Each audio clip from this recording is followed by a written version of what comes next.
Bienvenue aux Journées européennes 2024. Je suis Damien Lojard et j'ai la chance d'être avec Thibaut Lamy pour vous parler de télésurveillance. Bonjour. Donc la télésurveillance est au centre de l'actualité en cardiologie déjà depuis quelques temps. Il est encore davantage actuellement avec un prix de remboursement qui a été donné récemment. Alors tout d'abord, est-ce qu'on peut vraiment définitivement dire que la télésurveillance est efficace? Est-ce qu'on a vraiment des preuves? Bonjour Damien. Oui, bien sûr, la télésurveillance, maintenant, on a des preuves. Donc, il y a une méta-analyse récente qui a été publiée qui reprend tous les types de télésurveillance dans l'insuffisance cardiaque et qui est extrêmement positive avec plus de 39 000 patients inclus, 65 essais inclus dans cette méta-analyse. Et il n'y a pas de doute sur l'amélioration de la survie, sur la diminution des réhospitalisations et la diminution des réhospitalisations, la récurrence des hospitalisations. Ce qui marche le mieux, c'est dans cette méta-analyse, c'est le système finalement qui a été promu en France, qui est la balance avec la mesure de symptômes en télésurveillance donc chez les patients. Ouais. Donc on va rester sur balance connectée et puis les symptômes à récupérer et puis à vérifier régulièrement. On avait déjà le programme étape pour utiliser la télésurveillance depuis quelques années. On avait commencé à s'y habituer un peu. Avec ce nouveau décret, le passage en droit commun depuis 2023 et puis donc maintenant un prix de remboursement, est-ce que tout le monde va pouvoir prescrire finalement la télésurveillance ou est-ce que ça restera quand même un peu un domaine privilégié à l'hôpital ou spécialisé en sciences cardiaques? Alors je crois que maintenant la télésurveillance vient de passer dans le droit commun. Ouais. Clairement, tous les cardiologues peuvent s'en emparer et la prescrire.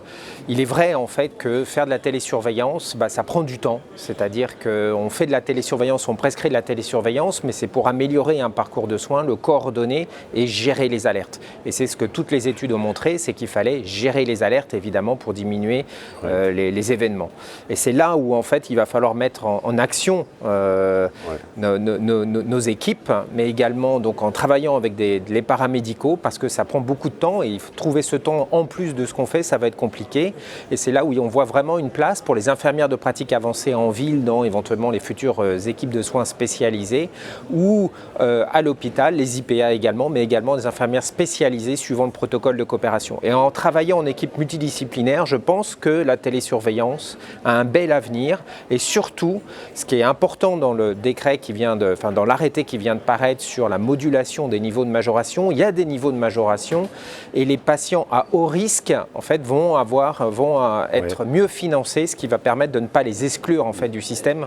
Pour revenir justement sur cette histoire de patients à haut risque, parce que vous avez raison là d'insister sur le fait que il y a beaucoup de choses à mettre autour, c'est pas la pensée magique, effectivement, et le mieux c'est quand même d'être dans une équipe avec des paramèdes qui soient formés. Est-ce qu'il y a quand même des critères un peu précis pour sélectionner les patients? Est-ce que finalement c'est les insuffisants cardiaques les plus avancés qui commencent à être un peu au bout du rouleau, ou au contraire des patients qui sont en cours de titration à la sortie de l'hôpital? Est-ce qu'on est à peu près clair par rapport à ça? Alors l'arrêté est clair, il faut que le patient ait été hospitalisé dans au moins l'année et qu'il ait une YHA supérieure à 2 et un NT-proBNP supérieur à 1000. Donc ça c'est l'arrêté en fait, mais évidemment c'est des patients à haut risque. C'est un peu élargi par rapport à notre pratique, évidemment, on voit qu'il y a 1,5 million de patients insuffisants cardiaques en France et on ne va pas pouvoir tous les télésurveiller. Donc le patient le plus à risque et le plus simple finalement dans la définition, c'est le patient qui a été hospitalisé pour une décompensation cardiaque, puisqu'on sait que c'est ceux-là qui sont le plus à risque de récidiver. Donc je pense que c'est là où il faut mettre le manpower, l'énergie, et c'est ce que dit d'ailleurs la modulation des tarifs, c'est qu'il y a différents niveaux et un des niveaux supérieurs, c'est des patients qui ont été hospitalisés pour décompensation cardiaque dans les 30 jours. Donc vous voyez, il y a vraiment cette prise en compte en fait du risque de récidive dans cette population à risque des patients hospitalisés pour décompensation cardiaque. Pour revenir un petit peu sur les preuves, ce qui a été bien montré aussi dans les études quand même, c'est que ça marche bien si le patient est observant. Ça, il n'y a pas d'ambiguïté là-dessus. Si le patient n'est pas observant, ça ne marche pas. Est-ce que dans cette nouvelle, dans ce décret, est-ce qu'il y a des règles qui sont données par rapport à l'observance? Parce qu'on sait très bien qu'à peu près une petite moitié des patients ne sera pas observant. Comment on fait par rapport à ces patients-là? Alors, la télésurveillance, ça marche. Et donc, sur le critère principal qui est le poids, puis il y a les symptômes. Mais si le patient ne se pèse pas, il n'y a pas de télésurveillance. Donc, ce que dit l'arrêté, c'est que patient doit se peser tous les jours. Il faut qu'il y ait une mesure de poids quotidienne. Et si ce n'est pas le cas? Et si ce n'est pas le cas, il faut arrêter la télésurveillance et on a 1 mois pour tester l'observance du patient. L'autre chose, c'est que les équipes doivent surveiller au moins 2 fois par semaine les mesures de poids. Donc aller rentrer dans la base et vérifier les alertes en fait. Donc il y a vraiment une volonté à la fois qui est de l'observance et une adhérence des patients à ce système et également que les équipes qui gèrent ces patients s'y impliquent. Et c'est grâce à ça qu'on arrivera à améliorer le devenir des patients. Donc 1 mois pour tester l'observance, on peut prescrire pour une durée de 6 mois, renouvelable 1 fois.